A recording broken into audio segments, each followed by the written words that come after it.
Okay, thank you all for coming. Thank you all for watching today and in the future online. Apparently my talk is called The Art of Digital Illusion, although all it means is about VFX. So, to begin my story, we have to go back in time to March of 2017, where the first version of our brand new GPU particle system was submitted. And you might be wondering what's so important about GPU particle system. Well, key difference here is the speed. In the past, we only had CPU particle system, and it was kind of fine. We still do use it, but to understand why it's so important to have a GPU particle system, we have to look at costs involved in any particle system out there. So there are two types of costs: rendering cost and update cost. And rendering cost is basically what you pay for displaying particles on your screen. So the more particles you have, the higher the cost is. The more complex lighting calculation is, the higher the cost is. But truth being told, it doesn't really matter if your particle system is running on your CPU or GPU, the cost here is roughly the same. And then we have another cost, which is more important, the update cost. And here you're paying for figuring out where particles should go, like how do they move, when do they move. Even you're paying for figuring out that particle does not move. And the point here is that CPU is really good at doing like gameplay code. So every single frame kind of can do different section of the code. That's why we do gameplay on it. And then we have GPU, which is your graphics card, and it's really good at doing same code over and over again. And the particle system itself is like a one huge block of code. So basically, what you need to understand, it's so much faster. And here we can take a look at some numbers I've taken from old CPU particle system effects. And your typical Spark effect had anything like 15, 30 particles. That's fine, but not too many. Then your typical spaceship explosion had like 20, 50 debris pieces. That's, well, wow. Then you got smoke trails, 4, 3, maybe 1, and each smoke trail has, particles along. So it's roughly about, I don't know, 30 particles per smoke trail. And if we take a look at the numbers on the GPU particle system, the new one, it's actually much higher. Like, these numbers are actually taken from actual effects in game. So spark effect is now anything between 100 to 300. Your spaceship explosion can have like 2,000 debris pieces. You can have like 40 smoke trails. And what's funny about these numbers is that we can go higher on some of the effects, but it's too much. We don't want to do it. On the CPU, we just couldn't get high enough, So it's kind of like the opposite. We had too many. And to put, sorry, that's a different slide. Yeah, so the first effect that we ever made with the new particle system was kind of unexciting, basically engine trails. But these are the most complex, colorful lines I ever worked on. We had to try a few different actual, tech implementations to do just these. But it wasn't quite fast enough. Like, after a few months of work, we made this new particle system. And only then we could do engine trails. That's why it took so long. Like, we had them, I think, like 2012, when we had like one vehicle on screen. Then we had to take them out. It was just too slow. So a single trail can have like 2,000 particles. And the truth being told, you cannot optimize anything here. If you go too low on the particle count, it kind of looks like that. That's probably not what you want. And we tried doing so on the CPU particle system, the old one. And we killed the game with just 2 engine trails on screen. And probably I don't have to remind you that this game has more than 1 vehicle on screen, so that wasn't really a good option. So another type of effect that greatly benefits from this new particle system is your explosion. And the thing about explosions is that it has so many elements, like fire, debris, sparks, and so on. And if you go too low on count, it just doesn't feel right. It's not chaotic enough. You need that kind of, additional stuff on screen. Yeah, and you may think that I'm just talking about like quantity all the time, but in the world of VFX, quantity is a form of quality. So let's take a look at Reclaimer's explosion. First, it's going to be an explosion without all the GPU particle system elements. It's probably fine, but once we turn them on, you're going to see how more elements we have on screen. Like it suddenly feels more defined, it feels more complete. And if you compare both at the same time, you will notice that for me it just looks better. Hopefully it looks better for you too. And the thing about GPU particle system is that it's not only about amount, it's also about cool motion. So we implemented so-called kernel noise. And in computer graphics, noises are types of algorithms that are producing either images or data. And kernel noise is a type of noise. Can you hear me? Yes. Cool, awesome. Sorry, I had some noises. I'm talking about noise, heard noise. Yeah, and kernel noise is actually producing data that we can apply to particles on the GPU and push them along. And it looks like that. That's kernel noise applied to particles. I also applied some color to make it more, readable. And the kernel noise is a 3D noise, basically 4D, but 4D means it's 3D, but it's changing over time. That's why we can have these swirls, because the noise is changing. It's adjustable, so it gives us a lot of flexibility to work on. And it's just cool.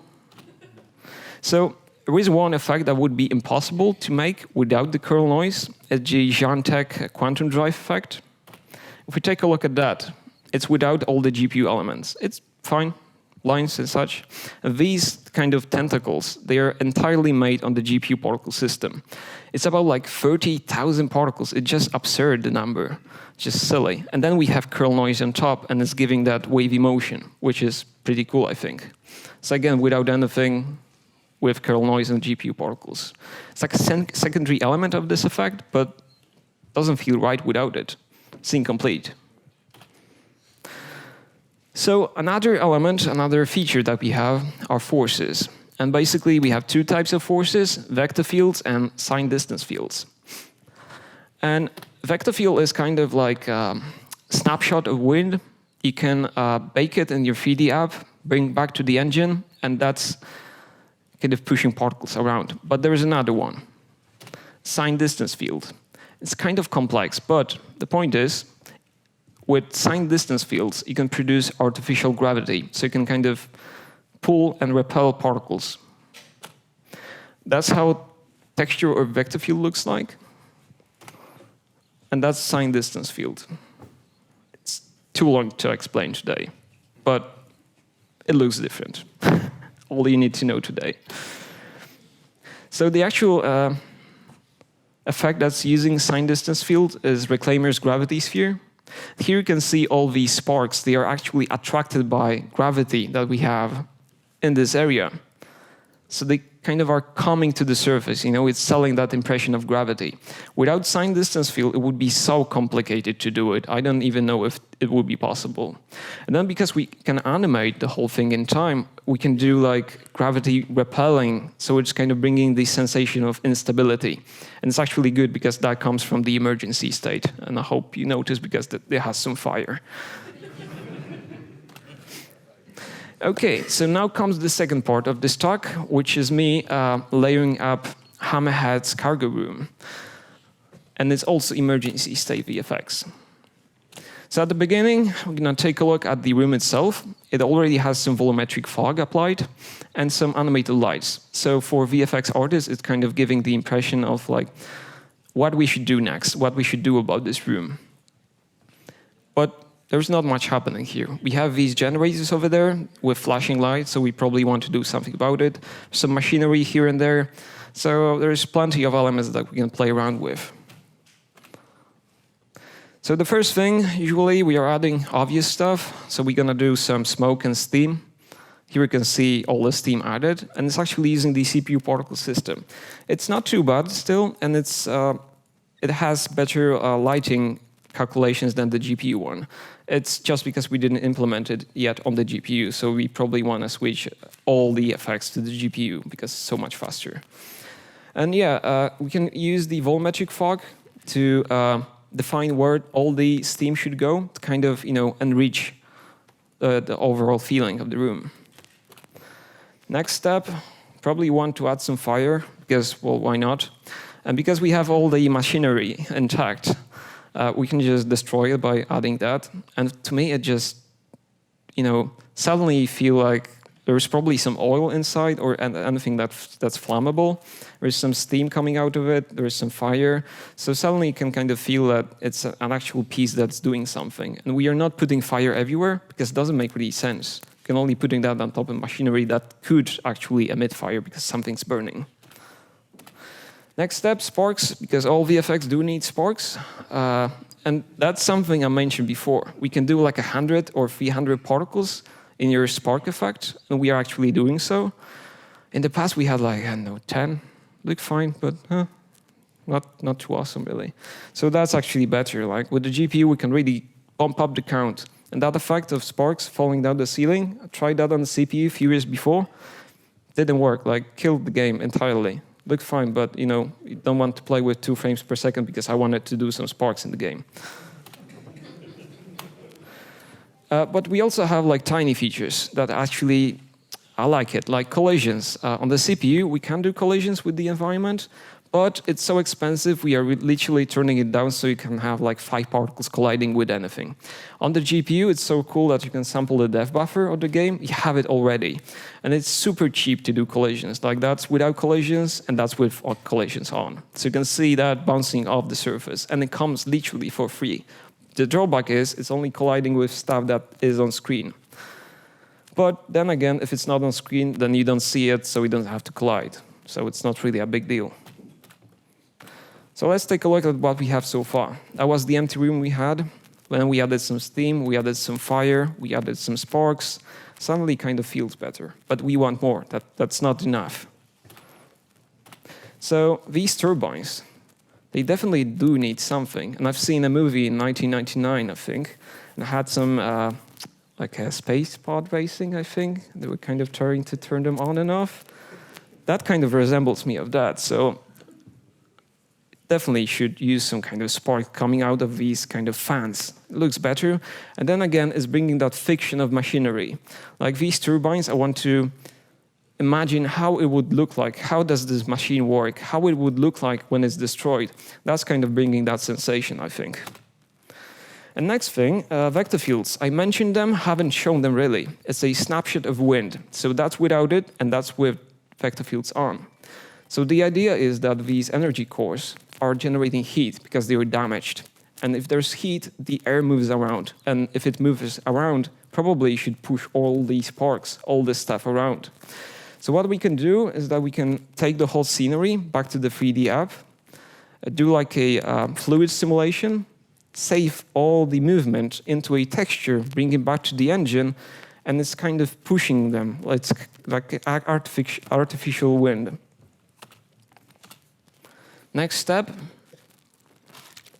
is drinking water and adding some energy on top. So once we have all the wind, it's kind of silly not to use it. So to sell the sensation of wind moving around, we should just add more particles and then get all the swirls. And what I mentioned is that we are taking the whole scenery back to the 3D app and we're kind of simulating air movement around all the objects. So all that motion, it's actually, these particles are avoiding all the obstacles. If there is like a pillar over here, the air would wrap around. And we actually simulate that in 3D app. It takes forever, but in the engine, once we save it, it takes no time to actually do that type of stuff. And I think it brings that natural sense of motion and such. I think it's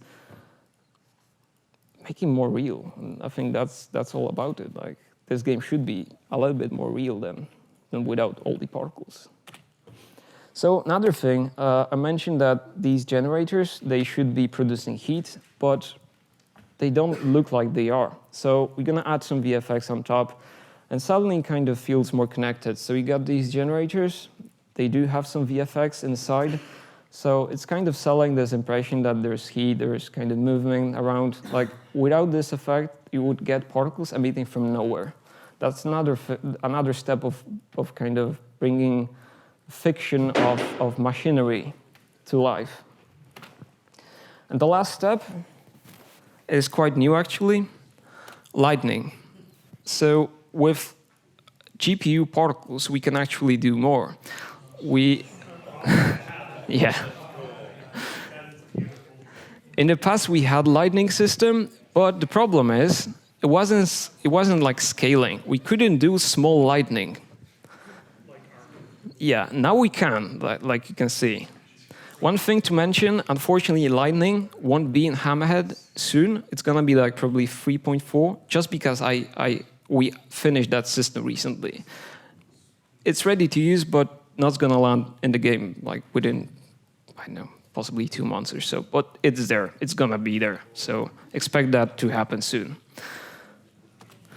Okay, so finally, whole scenery with some music on top. Yay!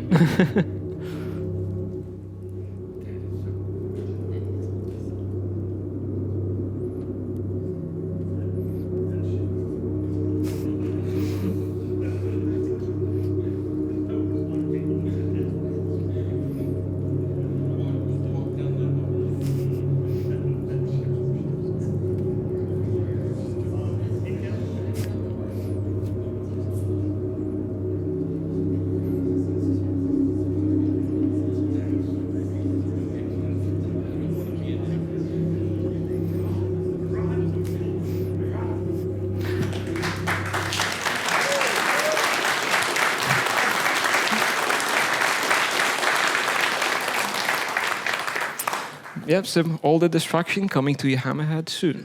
Thank you.